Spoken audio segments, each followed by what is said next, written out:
আমাদের 4 ধামের মধ্যে দ্বারকাও কিন্তু একটি ধাম, কিন্তু সেই ধামে পৌঁছেও আমরা একদম মানে মন্দিরের কাছাকাছি পৌঁছাতে পারলাম না। কিন্তু সবাই বলে যে ভক্তিতেই মুক্তি, আর এত পরিমাণে পূর্ণার্থী এখানে এসছে, তাদেরকে দেখা, তাদের সঙ্গে এই যে একসঙ্গে এই পর্যন্ত আসতে পারাই মনে হয় আসল পূর্ণ। কারণ হিন্দু শাস্ত্র অনুযায়ী 4 ধামের গুরুত্ব অপরিসীম।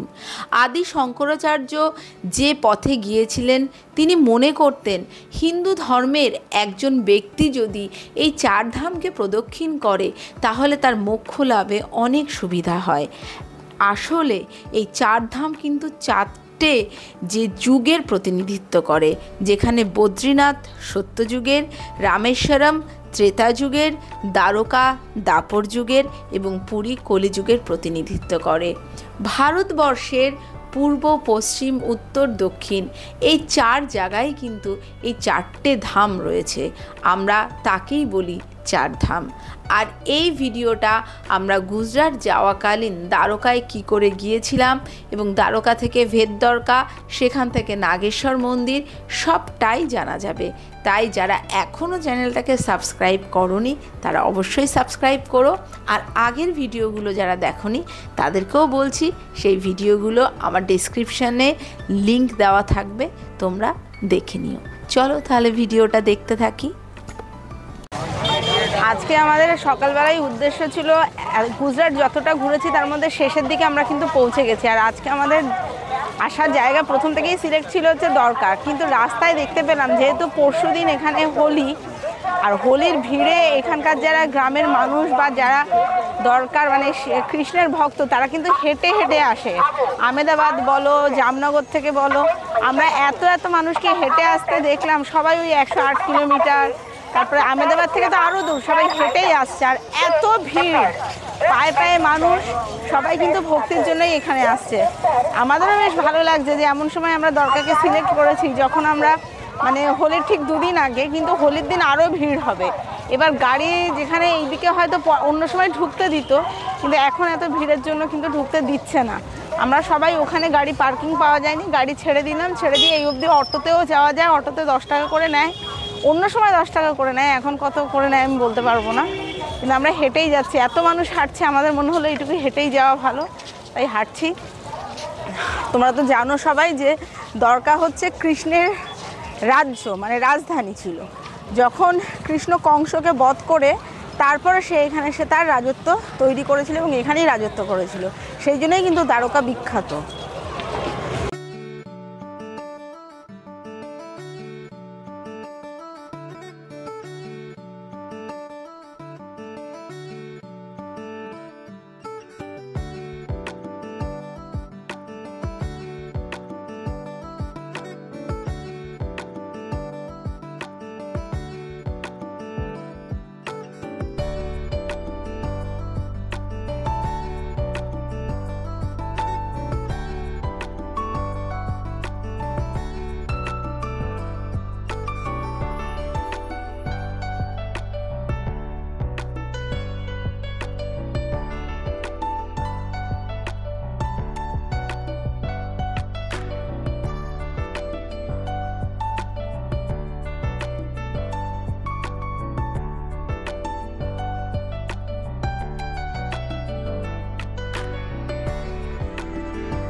একদিকে সমুদ্র আর অন্যদিকে জনসমুদ্র। এই মন্দির যেন আজ 2 সমুদ্রের মাঝখানে এক অকৃত্রিম ভালোবাসায় দাঁড়িয়ে আছে। ঠিক ধরেছ, শুধুমাত্র মানুষের ভালোবাসা। পশ্চিমবঙ্গে ব্রিগেডের মিছিল কিংবা আমাদের দুর্গাপুজোর সময় যে অফুরন্ত জনস্রোতে মানুষ গা ভাসায়, তাতে মনে হতো এরকম ভিড় বোধহয় কোথাও হয় না। সে ধারণা এখানে এসে নিমেষের মধ্যে মানে ভুল ধারণা করেছিলাম, সেটা কিন্তু মনে হলো। এখানে এসে দেখতে পেলাম মানুষের আবেগ, মানুষের ধর্মের প্রতি ভয়, ধর্মের প্রতি শ্রদ্ধা যে কারণেই হোক না কেন, আমরা এখনও সেই আসমুদ্র হিমাচল থেকে কন্যাকুমারী পর্যন্ত সব জায়গায় কিন্তু মানুষের ধর্মের প্রতি এই যে একটা সুপ্ত বাসনা, সুপ্ত কামনা আজও লুকিয়ে থাকে, তা এসব জায়গায় এসে যেন আরও বেশি মনে হলো। আর একটা জিনিস যেটা মনে হলো যে এই ভিড়ের মধ্যে আমি শরীরকে সঙ্গত রেখে ভিড়ের সঙ্গে পাল্লা দিয়ে হয়তো মন্দির পর্যন্ত আর পৌঁছাতে পারবো না, তবুও বলে না মানুষের মনের কোণে আসা, তাই নিয়ে এগিয়ে চলা। যে পরিমাণে ভিড় রয়েছে আমরা আজকে কিছুতেই ওই অবধি পৌঁছাতে পারবো না, এবং না পারার জন্য ওখানে ব্যারিকেড খুলে দেওয়া হয়েছে, সবাই দৌড়াচ্ছে, দেখলে তোমরা ভিডিওতে, কিন্তু আমাদের পক্ষে সম্ভবই না। অ্যাকচুয়ালি এটা ব্রিগেড বললেও ভুল হবে, আমাদের ব্রিগেডে মিটিংয়ে হলে যেরকম লোক হয় তার থেকে হাজার হাজার বেশি লোক, এবং ম্যাক্সিমামই হচ্ছে এখানকার গ্রামের দিকের লোকেরা এসছে, তাদের এই টাইমটাই হচ্ছে মেন পুণ্যের সময়, কিন্তু আমরা ওইদিকে যেতেই পারবো না। তাই এই মানে বাইপাস বলতে ভুল হবে, যেদিকে টয়লেট ল্যাট্রিন আছে এই সাইডে একটু ফাঁকা জায়গা আছে, এখান থেকে যতটা পারা যায় ততটাই মন্দিরটাকে দেখবো, নমস্কার করবো এদিক থেকে। ওই মেইন দরজা দিয়ে, মেইন ফটক দিয়ে আমাদের আর পৌঁছানো সম্ভব নয়।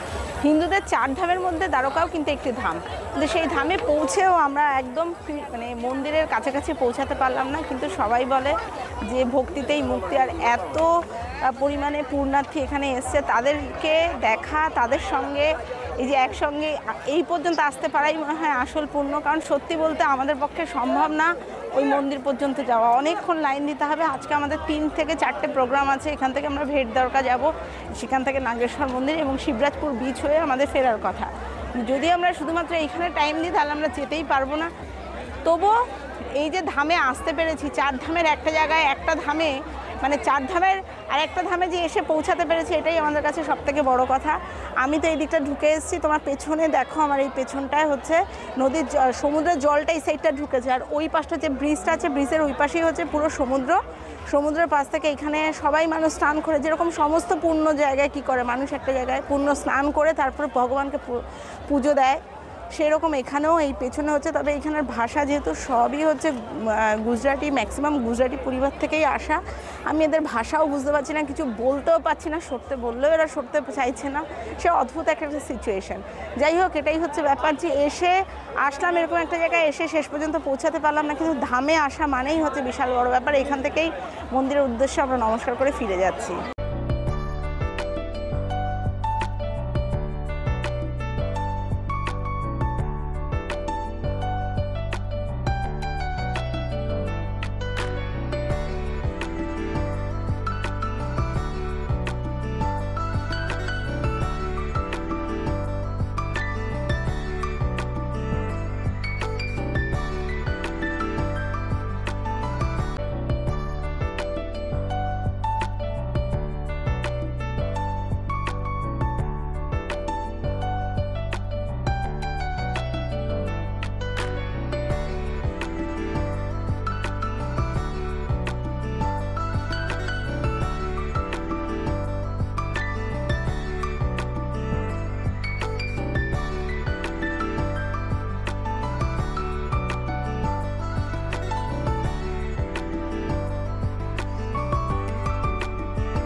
সমস্ত আশেপাশ এবং লোকের সমাগম বা যারা পায়ে পায়ে পুণ্য করতে এসছে তাদের সংস্পর্শে এসে সেই পুণ্য নিয়েই কিন্তু আমরা আবার ব্যাক করলাম। কারণ এ যাত্রায় একদম মন্দিরে ঢুকে আমরা কৃষ্ণের সেই মূর্তি, সেই বিগ্রহকে দর্শন করতে পারলাম না। তাতে অবশ্য দুঃখ নেই।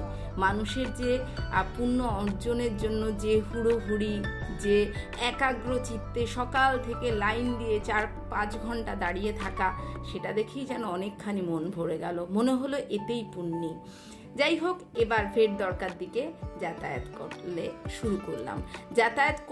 শুরু করলাম। এই কারণেই বলছি, আগে যারা এসছো তারা হয়তো জানো যে বেট দরকা আসতে গেলে আগে নদী পার হতে হতো, ফেরি পার হয়ে তারপরে আসতে হতো। কিন্তু এবছর নতুন, অর্থাৎ 2024 সালেই কিন্তু এই যে উপরের ব্রিজটা চালু হওয়ার পরে যাতায়াত অনেক অংশে সহজ এবং খুব স্বাভাবিকভাবেই কিন্তু চলে যাওয়া যায়, যেটা আগে ছিল না।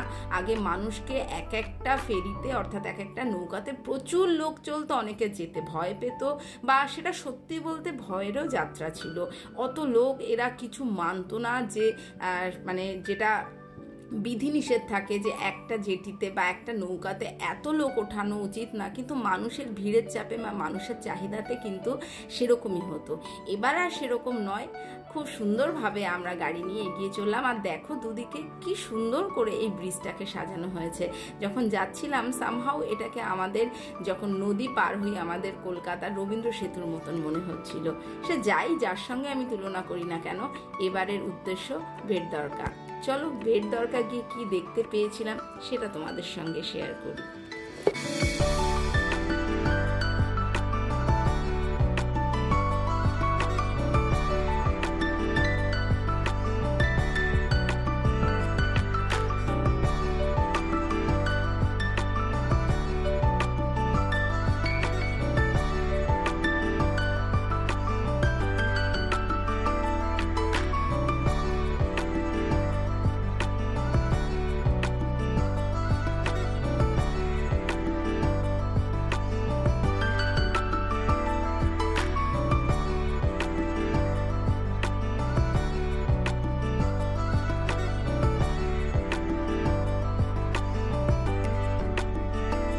গাড়িতে এলে যেখানে তোমাকে গাড়ি নামিয়ে দেবে সেখান থেকে অনেকটা পথই কিন্তু তোমাকে টোটোতে যেতে হবে।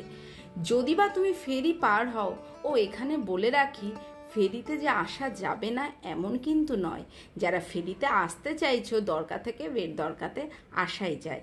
তো আমরা গাড়ি করে এসে একটা নির্দিষ্ট জায়গায় গাড়ি থামার পরে সেখান থেকে তোমাকে টোটোতে করে যেতে হবে বেট দরকা। এখানে টোটোর কিন্তু ভীষণভাবে বার্গেনিং হয়, কেউ 20 টাকা, কেউ 30 টাকা, এরকমভাবেই চেয়ে চিনতে থাকে। তো তোমরা একটুখানি আশেপাশের অন্য দাম বা অন্যান্য যারা টোটো আছে, অটো আছে, তাদের কাছ থেকে শুনেই সেভাবে এসো। সময়ের সঙ্গে সঙ্গে দামও চেঞ্জ হয়। তো এই হলো বেট দরকা। এখানেই কিন্তু শ্রীকৃষ্ণের জন্মস্থান।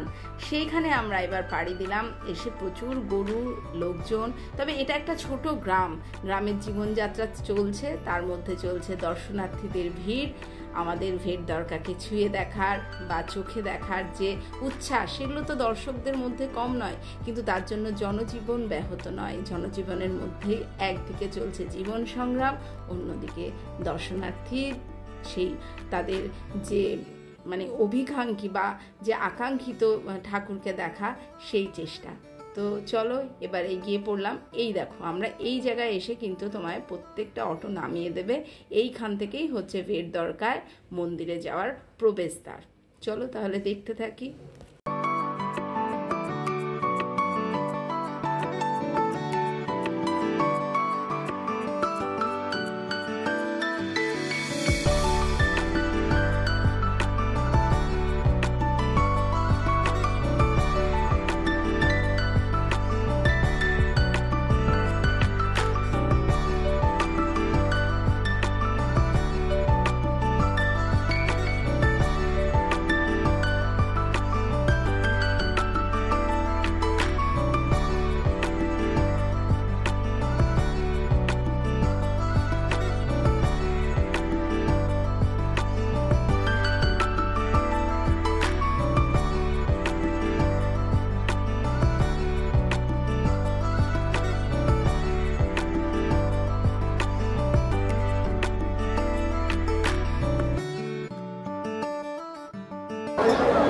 দরকা কিংবা দরকাতে যদি কেউ আসো আমাদের ওই দিক থেকেই আসো, কারণ আমাদের তো কম টাইমই থাকে, আমরা তার মধ্যে প্রোগ্রামগুলো সিলেক্ট করি। এবার সেক্ষেত্রে কি হচ্ছে, একদিনে 2-3টে প্রোগ্রাম হলে এরকম অবস্থা, আমরা কোনো জায়গায় না থাকতে পারছি বেশিক্ষণ, কারণ প্রচুর লাইন। আর সামনে হোলি, এইদিকে দরকায় এবং বেড দরকার দুটোতেই একই রকম লোক সমাগম, কোনো জায়গায় যে ফাঁকা আছে তা নয়, লোকারণ্য। ফলে আমরা ঢোকার মতন পরিস্থিতিতে নেই, ঢুকলে আমরা পরের প্রোগ্রামগুলো, পরের যেসব জায়গাগুলো আমাদের লিস্টেড আছে সেখানে যেতে পারবো না। ফলে যারা এদিকে আসবে তারা কিন্তু এইগুলো বুঝে করবে।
এইটাই হচ্ছে ফেরিটা, মানে যা আগে এই ব্রিজটা তৈরি হওয়ার আগে কিন্তু এইভাবেই সবাই ফেরি পার হয়ে এই ভেদ দরকারতে আসতো। আচ্ছা, এটা ভেদ দরকার না, এটা VEYT, ভেদ দরকার। যাই হোক, এটা আমি বলে দিলাম কারণ আমরা নিজেরাই এতদিন ভেদ দরকার বলতাম। এইটা দিয়ে আর দেখো এখানে অজস্র সিগাল রয়েছে, যারা আগে বা এখনও যারা চাইলে এখনও কিন্তু ফেরিতে আসা যায়, মানে যারা আসতে চাও তারা ফেরিতে আসতেই পারো। আর এখানে এত সিগাল উঠছে, এই মানে তুমি নৌকাতে চলে যাচ্ছে, তোমার মাথার উপর দিয়ে সিগাল উঠছে, এটাও বেশ এক্সপিরিয়েন্স। যদিও আমরা আগে দেখেছি ওই দিকটাতেও, কিন্তু এখানে একটা আলাদা এক্সপিরিয়েন্স পুরো। এদিন আমাদের আসলে অনেকগুলোই প্ল্যান ছিল। সকালে দরকা, তারপর বেড দরকা, নাগেশ্বর মন্দির এবং তারপর ছিল শিবরাজপুর, এই যে বিচটা এখানে যাওয়া। সেইভাবেই আমরা বেরিয়েছিলাম, কিন্তু আসার পরে মনে হলো প্ল্যান খানিকটা ভুলই করেছি। কারণ যত সময় বাড়ছিল গরমটা কিন্তু ততটাই বাড়ছিল। তোমাদের বলে রাখি, বা যারা আগের পর্বগুলো দেখেছো, আমরা কিন্তু মার্চে গিয়েছিলাম। মার্চেও গুজরাটের ওয়েদার ভালো থাকলেও যেহেতু এই সাইডটার ওয়েদার খুবই অন্যরকম ছিল এবং সামহাও মনে হচ্ছিল যে প্রোগ্রামটা এমন না করে হয়তো আগে নাগেশ্বর মন্দির করলেই ভালো হতো। এত গরম, শরীর আর নিতেই পারছিল না। তখন কোন দিকে যাব বা কোথায় গেলে দুপুরে লাঞ্চ করতে পারবো সব মিলে মিশে একাকার লাগছিল। আর যেহেতু আমরা ট্যুরিস্ট, বাইরে থেকে আসি, ফলে প্রতি পদে ঠকার একটা সমূহ, কি বলবো, সমূহ একটা সিচুয়েশন কিন্তু তৈরি হয়। প্রত্যেক মুহূর্তে তোমাকে গাড়িওয়ালা ঠকাতে পারে, তোমাকে যারা গাইড করছে এখানে এসে তারা উল্টো পাল্টা বলতে পারে। দ্বিতীয়ত হচ্ছে ভাষার প্রবলেম। এই শ্রেণীর মানুষ বলতে যারা এখানে পুণ্যার্জনের জন্য এসছে তারা ম্যাক্সিমামই কিন্তু ওই টিপিক্যাল গুজরাটি ভাষাই জানে, হিন্দিটা খুব কম বলে, ফলে বোঝাতেও পারছিলাম না। যাই হোক, আশেপাশের সব জায়গা দেখে আমরা নাগেশ্বর মন্দির থেকেও আসলাম, কারণ দুপুর যখন 1:30 বাজে তখন নাগেশ্বর মন্দিরের পুজো চলছিল, ফলে ভেতরটা কিন্তু আমরা সেখানেও প্রবেশ করতে পারিনি। সামহাও কোথাও গিয়ে আমাদের পরিকল্পনা বা ব্যর্থতা যাই বলো না কেন, সেদিন আমরা কোনো মন্দিরেই ভেতরে প্রবেশ করতে পারিনি। এটা হয়তো একটা দুঃখ রয়ে গেল, কি জানি আবার কোনো দিন হয়তো গুজরাট যাব। তবে তোমাদেরকে একটা পরামর্শ দিই, যারা ভাবছো একদিনেই 3টে মন্দির করবে তাদেরকে বলবো এই ডিসিশনে এসো না। তুমি সময় বাঁচাতে গিয়ে কোনো জায়গারই ঠিক মতন দর্শন পাবে না। আর আমাদের ক্ষেত্রে একটু অন্যরকম হয়েছিল, সময়টা ছিল অন্য, কারণ তার 3 দিন পরেই ছিল হোলি। আর সেই কারণেই মানুষের এই শ্রীকৃষ্ণের লীলা বা শ্রীকৃষ্ণের ক্ষেত্র ধাম এখানে আসার একটা প্রবল বিশ্বাস বা উত্তেজনা থাকে, উদ্দীপনা থাকে। আর আমরা ঠিক সেই সময়ের মধ্যেই এই স্থানে এসেছিলাম। তাই যারা এরপরে আসছো একটুখানি ভেবেচিন্তে এসো। আর ততক্ষণ পর্যন্ত টাটা, যতক্ষণ না নতুন ভিডিও এসছো। আর সাবস্ক্রাইব, লাইক, কমেন্ট করতে একদম ভুলো না। সঙ্গে থাকো।